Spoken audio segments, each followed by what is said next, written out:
Atoms and molecules. ठीक है, atoms and molecules है, सबसे पहले अपन एटम्स के बारे में पढ़ेंगे। एटम्स क्या होते हैं कि ऐसे पार्टिकल्स जो डिवाइड नहीं हो पाते हैं, उसके आगे फर्दर जो डिवीजन पॉसिबल नहीं होता, दैट आर द एटम्स। उसके बाद हमारे जो एंटनी लेविसर थे, इन्होंने केमिकल साइंस की क्या रखी थी, फाउंडेशन रखी थी।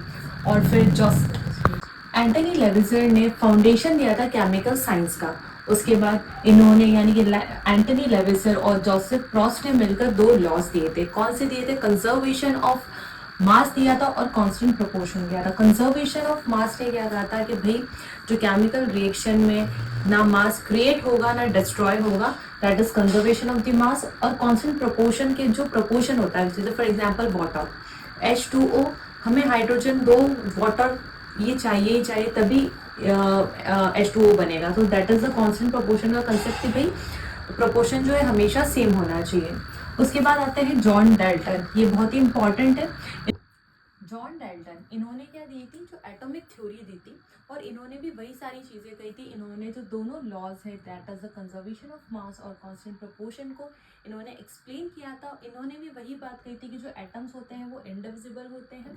प्लस 1808 में एक इन्होंने न्यू सिस्टम दिया था केमिकल फिलॉसफी का, that's all of the Dalton, इन्होंने इतना किया था।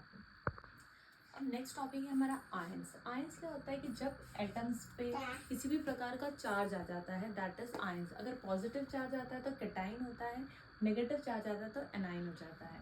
ठीक है, इसको फिर अगर हमारे पास एक एलिमेंट है तो वो सिंपल आयन बनाता है, और अगर ज़्यादा एलिमेंट्स हो रहे हैं तो वो हमारा कंपाउंड आयन बनाता है। ये इनके एग्जाम्पल्स हैं।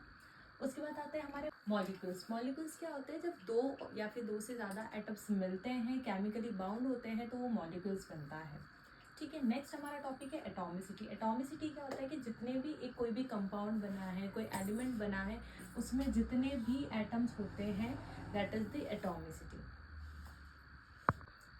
एटॉमिसिटी जो हमने बताई अभी कि एटॉमिसिटी क्या होता है कि नंबर ऑफ एटम्स जो प्रेजेंट होते हैं। तो जैसे कि अगर किसी भी एलिमेंट है, कोई कंपाउंड है, अगर उसमें वन एटम आ रहा है, जैसे कि हीलियम है, सिर्फ उसमें सिर्फ आर्गन है, तो उसको हम कहेंगे मोनो एटमिक। जितनी भी नोबल गैसेस होती है वो इसी में आती है, मेटल्स जो होते हैं इसी में आते हैं। सारी नोबल करूँ क्या, सारी नोबल गैसेस, मेटल्स और कार्बन मोनो एटॉमिक में आते हैं।